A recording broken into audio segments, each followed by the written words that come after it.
Guys, ഇന്നൊരു വൈകുന്നേരം ആയപ്പോൾ നമ്മൾ നടക്കാൻ വേണ്ടിയിട്ട് ഇറങ്ങിയതാണ്. ഈ മോളെ മുഖം നോക്കി എന്തൊരു ക്യൂട്ടല്ലേ, പക്ഷെ തലേ 4 സ്റ്റിച്ചും കൊണ്ട പുള്ളിക്കാരി നടക്കുന്നത്. ഇതൊന്നൊരു വിഷയില്ലാത്ത മട്ടില് കൂളായിട്ടാണ് പടി നടക്കുന്നത്. കണ്ടില്ലേ? ഞാള് പോകുന്ന വഴിയിൽ ഒരു പനമരമുണ്ട്. അതിന്റെ മുകളിൽ വെച്ച് മുടി മുറിച്ചിട്ടുണ്ടെങ്കിൽ മുടി അങ്ങോട്ട് കൊലച്ച് വളരുന്ന പറയുന്നത്. ഗൈസ്, എന്റെ ഫ്രണ്ട് മാടമ്പിൽ ഒരു ചിത്രരോഗിയാണ്. കാരണം ഈ കുട്ടികളെ പിടിച്ചിട്ട് പുഴയിലിടാൻ നോക്കുക, എന്നിട്ട് അത് കണ്ട് ചിരിക്കുക, അതൊക്കെ ഉള്ള ഒരു സുഖമുള്ള പരിപാടിയാണ്. അങ്ങനെ നമ്മൾ കിണറെല്ലാം കണ്ട് തിരിച്ചു പോവാണ്. അങ്ങനെ ചന്ദ്രട്ടന്റെ പീടിയെന്ന് എല്ലാവർക്കും ഓരോരോ മഞ്ച് വെച്ച് വാങ്ങി തന്നിട്ടുണ്ട്.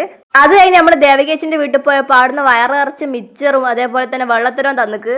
അങ്ങനെ മിച്ചറൊക്കെ മണക്ക് തിന്നുകൊണ്ടിരിക്കുമ്പോണ്ട് ഈ നാട്ടിലെ മെയിൻ പിരിവുകാർ വരുന്നുണ്ട്. ഇത്തവണ വന്നത് ഉലുവക്കഞ്ഞിയും കൊണ്ടാണ്. എല്ലാവരും ഉലുവക്കഞ്ഞി വാങ്ങുക ഗൈസ്. അങ്ങനെ നമ്മൾ ഒരു പാക്ക് മിച്ചറും ഒരു പാക്ക് വെള്ളത്തരവും അതിസാഹസികമായി കംപ്ലീറ്റ് ചെയ്തിട്ടുണ്ട്.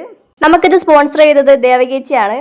അങ്ങനെ ആ പരിപാടിയെല്ലാം കഴിഞ്ഞ് ഇവർ തിരിച്ച് വീട്ടിലേക്ക് പോവാണ് ഗൈസ്. പിന്നെ ഞാനും എന്റെ ബഡി ശിവതയും കൂടിയാണ് തണ്ടിറങ്ങിയത്. ഈ വൈകുന്നേരത്തെ കാഴ്ച കാണാൻ നല്ല ഭംഗി, എല്ലാ പിള്ളേരും കളിക്കുന്നുണ്ടാവും. പക്ഷെ ഞങ്ങൾ പോയത് എന്താ വെച്ചാല് ഈ താമര കുളം കാണാൻ വേണ്ടി പോയതാ. ഞാൻ പോകുമ്പോ ഒക്കെ ഈ താമര വിരിയിലിടോ, ഇന്നും പിരിഞ്ഞിക്കില്ല. ഇത് നമ്മുടെ നാട്ടിലെ ഒരു പ്രമുഖരാണ്. ഞാൻ വീഡിയോ എടുക്കുന്നുണ്ട്, ആൾ പേടിച്ചു ഇനി യൂട്യൂബിൽ ഇട്ടാലോ വെച്ചിട്ട്. നമ്മുടെ നാട്ടിലെ എല്ലാവരും വേൾഡ് കപ്പിലെ എല്ലാ താരങ്ങളെ ഒരുപോലെ സ്നേഹിക്കുന്നവരാണ്. പക്ഷെ ഞാൻ കേരള ബ്ലാസ്റ്റേഴ്സിന്റെ ജേഴ്സിയാണ് ഇട്ടത്. അത് കഴിഞ്ഞാൽ താഴത്തെ പോയിട്ട് ഒരു ബർഗറും കഴിച്ച് വീട്ടിലേക്ക് പോവാണ് ഗൈസ്. അപ്പൊ ബൈ ഗൈസ്, നെക്സ്റ്റ് വീഡിയോയിൽ കാണാം. ടാറ്റാ.